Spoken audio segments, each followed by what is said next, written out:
If you're watching this video, you're a manager, a business owner, or an HR specialist.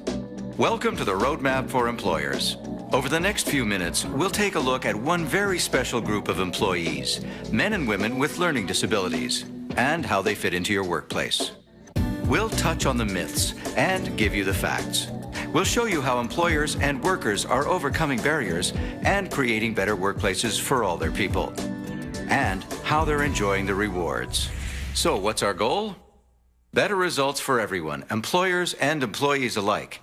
And that, very simply, means better business. Let's get started.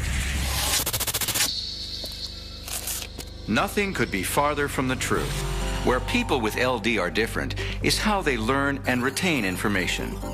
The disability part of learning disability is about neurological disorders that make it challenging for some people to acquire, organize, retain, or use information. There are many types and subtypes of learning disabilities, ranging from mild to severe. They show up in different ways. Let's look at some examples. People with problems processing sounds can be distracted by competing noises or have trouble understanding a series of verbal commands. People with visual perception problems have difficulty with written instructions, especially complex ones. Dyslexia is one of the best-known learning disabilities, in which it is difficult to work with numbers or words. Some people with learning disabilities are challenged at organizing multiple tasks, and others have attention disorders. What's it like? It can be very difficult. Imagine trying to finish briefing notes or a report while sitting in front row seats at a Stanley Cup final game. Here's what it's really like. My name's Kevin Myers. I'm president of Hyperactive Productions, video production company. I have trouble sitting for longer than half an hour. I've been able to, over time, learn how to sit to upwards of an hour.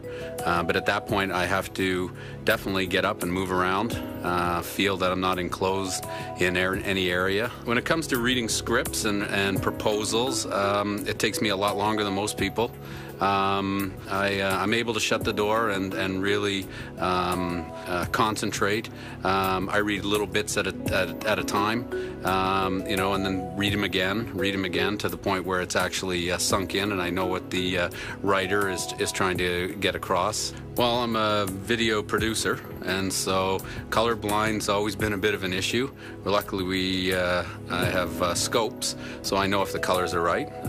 But I could never actually look at anything that was shot to say whether the lighting was right or whether the shirt they were wearing was working well with their hair or any of that kind of thing.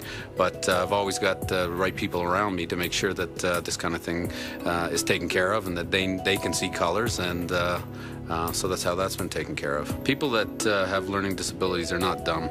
We have found ways to get around our disabilities, and I find that we excel in a number of other areas that a lot of other people don't. I'm very good with numbers. It's one of the things that I pride myself on. I'm very good with people, and so with those attributes, I'm able to use those to get by where I'm having difficulties.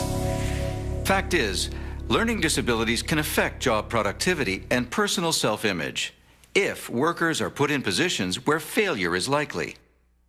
But don't kid yourself. People with learning disabilities can offer a lot to the world. People like Albert Einstein and financial guru Charles Schwab, for example.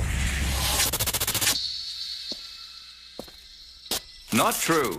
Most learning disabilities have a physical or neurological cause, so people with LD don't look different. It's the invisible nature of LD that creates this myth. While people with learning disabilities learn to cope and find ways to be successful in the workplace through accommodation and understanding, don't believe for a moment that they're simply not trying, or that they can conquer their disability by sheer force of will and more effort. Right now, about 10% of Canada's population, or about 3 million people, have learning disabilities.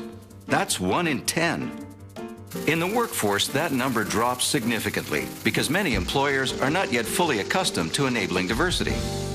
One of the things that makes our company work so well is that because I am learning disabled, I've been able to look around my staff and realize that there's a number of people on my staff that have learning disabilities. Not the same as mine, some are different. And being able to look at that and being able to help them out and understand them and be able to work with them, I found that productivity's gone way up. And the fact that I've been open with them to let them know that I have these disabilities, our productivity again has gone way up. And being able to respect and look for and help these people has really, really worked well for us. Fact is, some do and some don't. Some people with learning disabilities have developed workable strategies to cope with their disabilities. But even if they seem to be getting along, they constantly dread being found out, worried that they'll be branded as incompetent or laughed at by fellow workers. Many privately think they're stupid or weird and develop emotional problems because of it. It might be helpful to put yourself in the shoes of an employee. Imagine the frustration inherent in handling a learning disability alone while trying to do a job. Not true. Helping can make all the difference in the world.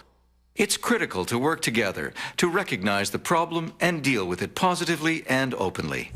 We have 85 to 90 employees in Ottawa and about 25 in Winnipeg, and with this number of employees, of course, we've got a variety of personalities and characters, and you become a family. And obviously, in a family, everyone's not a clone of each other. You've got different ways of doing things, different ways of working, different ways of interacting with people. So, as employers,